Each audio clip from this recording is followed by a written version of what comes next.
Tomosha qilayotganingiz Fakt 24 dasturi yaqinda ijtimoiy tarmoqlarda metroda to'y qilgan yoshlar haqidagi ma'lumotlar tarqagan va bu keng jamoatchilikning turli fikrlariga sabab bo'lgan edi.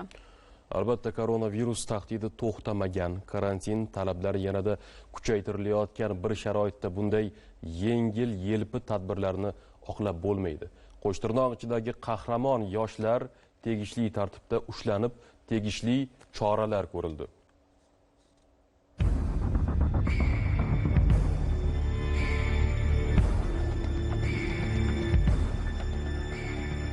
30 mart va 3 aprel sanalarida ijtimoiy tarmoqlarda tarqalgan bu videolar ko'plab muhokamalar va kulguli izohlarga sabab bo'lgan rost. Hozirgi paytda ijtimoiy tarmoqlar barchamizning faoliyatimizda katta o'rin egallashi va ularsiz ishimiz bitmasligini ham inkor qila olmaymiz. Lekin bular jamiyatni yurishtirish qoidalarini buzishimizga sabab bo'la olmaydi. Nahotki qoidabuzarlarning bundan xabarlari yo'q. Xabarim bor edi.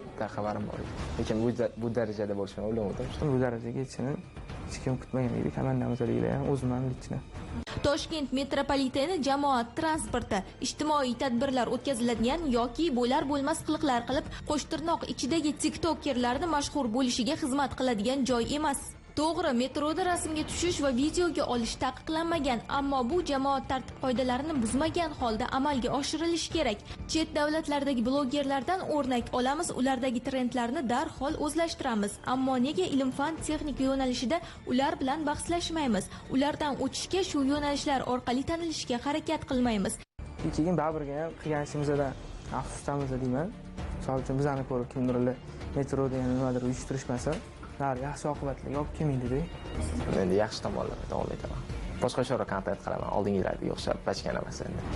Qoidabuzarlik sodir etgan shaxslarning har biriga nisbatan Yashnobod va Mirzo Ulug'bek tumanlari jinoiy ishlari bo'yicha sudi tomonidan O'zbekiston Respublikasi ma'muriy javobgarlik to'g'risidagi kodeksning 183, 54 va 115 moddalari bilan jami bazaviy hisoblash miqdorining 4 barobarida jarima jazosi tayinlandi. Dasturimizda